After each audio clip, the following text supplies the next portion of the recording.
We are in Israel at the Gaza crossover. The Israeli soldiers' mission is to check any suspicious elements entering then exiting the city. Every vehicle must be carefully checked because once it has permission to cross the border, it is then impossible to find again. One day a Mercedes car approaches the checkpoint and the soldiers think that they might catch one of the several stolen vehicles brought from Israel to Gaza. The Mercedes stops at the checkpoint. The soldiers slowly approach the driver and ask for his ID. With confidence, the man gives them the documents and waits for permission to cross the border. The soldiers know too well that the papers don't mean anything, as they could easily have been falsified. But this time everything seems to match. Looks like the driver brought the car from a car dealer in Israel. The bill of sale seems real and the signatures are authentic. All is well. Then the driver takes his IDs back and is about to leave, when a soldier posted behind the car screams, "Stop!" He runs towards the driver and asks him rudely, "Is this car really yours?" Confidently, the driver answers, "Yes, absolutely. I'm telling you it's mine. Check the papers again if you wish." And then the soldier with a fierce look raises his voice. "Forget about the papers. If you don't admit to me right away that the car is stolen, I will prove it myself without any trouble, and you will go to prison for a much longer time than if you admit it right away. It's your call." The driver remains silent for a while with a stunned look on his face. After a few minutes, he finally admits that he has indeed stolen the car. The soldiers take him out of the car, surrender the thief over to police. Meanwhile, the other soldiers ask their friend, surprised, "How are you so sure that the car had been stolen, while everything seemed in order?" The soldier smiles back and says, "You see the back of the car? I don't think an Arab would have put such a sticker." Indeed, on the small yellow sticker is written, "Ein od milvado," which means in Hebrew that nothing exists besides God.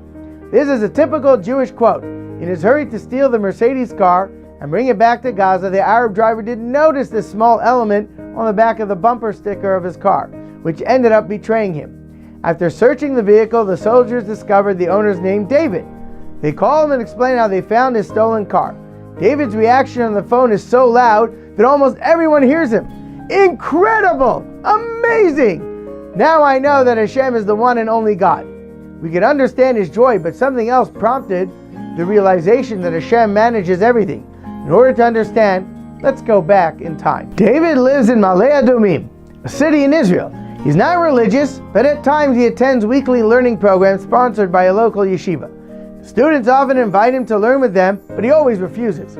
One day he comes with a shining face and agrees to learn with the students for a few minutes. The source of his joy?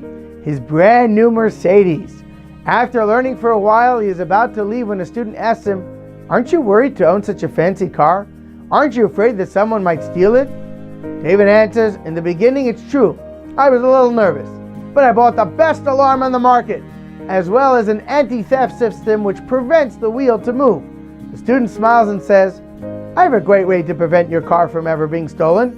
He then shows him the little sticker reading 3 words, "Ein od milvado," and tells him, "You want, I can put this sticker on your car and you can be sure that it will protect you."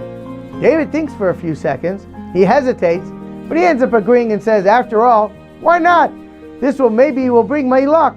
And only half an hour after leaving the yeshiva, David calls the student director and tells him, "One of your students told me that the sticker of Ein od milvado will protect me. But guess what happened right after I left the yeshiva?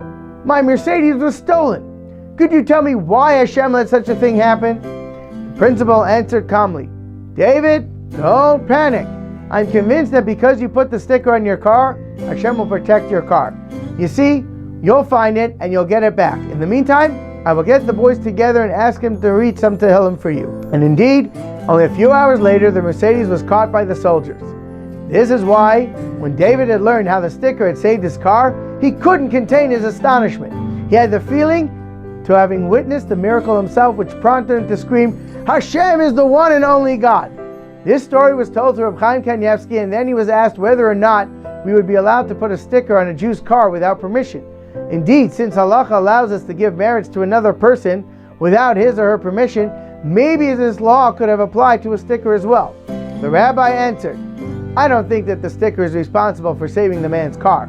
If it was found, it is rather thanks to the merit of Tehillim said by the boys in the yeshiva. And if the sole fact to put a sticker on someone's car will make him angry, this must certainly not be done without his approval.